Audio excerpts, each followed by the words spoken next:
ನೀವು ಯಾವತ್ತಾರು ಚೀನಿಕಾಯಿಯ ತಿರುಳಿನಿಂದ ನೀವು ಚಟ್ನಿ ಮಾಡಿದ್ದೀರಾ?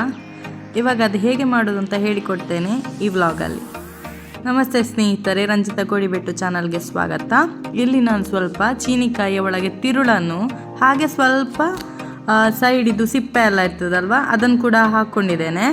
ಇದನ್ನು ಸ್ವಲ್ಪ ನೀರಲ್ಲಿ ಬೇಯಿಸ್ಕೊಂಡಿದ್ದೇನೆ. ಇಲ್ಲಿ ನಾನು ಹುರಿಲಿಕ್ಕೆ 2 ಒಣಮೆಣಸು, ಹಾಗೆ ಸ್ವಲ್ಪ ಉದ್ದಿನ ಬೇಳೆ, ಹಾಗೆ 4 ಕರಿಬೇವು ಸೊಪ್ಪು, ಸ್ವಲ್ಪ ಎಣ್ಣೆ ಹಾಕ್ಕೊಂಡು ಚೆಂದ ಹುರ್ಕೊಳ್ಬೇಕು. ಹಾಗೆ ಇಲ್ಲಿ ಸ್ವಲ್ಪ ಹುಣಸೆ ಹಣ್ಣು ನೆನೆಸಿಟ್ಕೊಂಡಿದ್ದೇನೆ.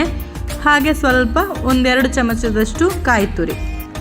ಇಲ್ಲಿ ಮೊದಲಿಗೆ ನಾನು ಈ ಮಸಾಲೆ ಮಾಡಿಕೊಳ್ಳುವ ಒಣಮೆಣಸು, ಹಾಗೆ ಕರಿಬೇವು ಸೊಪ್ಪು, ಹಾಗೆ ಉದ್ದಿನ ಕಾಳು ಇಷ್ಟನ್ನು ಲೈಟಾಗಿ ಹುರ್ಕೊಳ್ತಾ ಇದ್ದೇನೆ.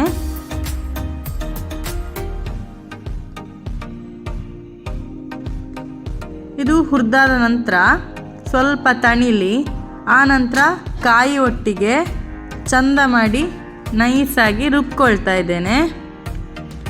ಆ ನಂತರ ಫಸ್ಟಿಗೆ ನಾನು ಮೆಣಸು ಮತ್ತು ಕಾಯಿಯನ್ನು ಹಾಕಿ ಚಂದ ನೈಸಾಗಿ ರುಬ್ಕೊಂಡಿದ್ದೇನೆ. ಆ ನಂತರ ಈ ತಿರುಳುಂಟಲ್ಲ, ಚೀನಿಕಾಯಿದು ತಿರುಳು, ಅದರ ಜೊತೆ ಉಳ್ದ ಬೇಳೆ ಅದೆಲ್ಲ ಇತ್ತಲ್ಲ, ಹುರಿದ ಉದ್ದಿನ ಬೇಳೆ ಎಲ್ಲ, ಅದನ್ನೆಲ್ಲ ಒಟ್ಟಿಗೆ ಹಾಕ್ಕೊಂಡು ರುಬ್ಕೊಳ್ತಾ ಇದ್ದೇನೆ.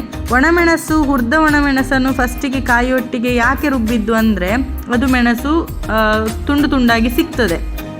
ಅದಕ್ಕೋಸ್ಕರ ಅದನ್ನು ಫಸ್ಟಿಗೆ ನೈಸಾಗಿ ರುಬ್ಕೊಂಡು ಇದನ್ನು ಹಾಕಿಬಿಟ್ಟು ಮಿಕ್ಸ್ ಮಾಡಿ ರುಬ್ಕೊಳ್ತಾ ಇದ್ದೇನೆ. ಇದಕ್ಕೇ ಸ್ವಲ್ಪ ಉಪ್ಪು ಹಾಗೆ ನೆನೆಸಿಟ್ಟ ಹುಳಿಯನ್ನು ಕೂಡ ಹಾಕಿ ರುಬ್ಕೊಳ್ತಾ ಇದ್ದೇನೆ.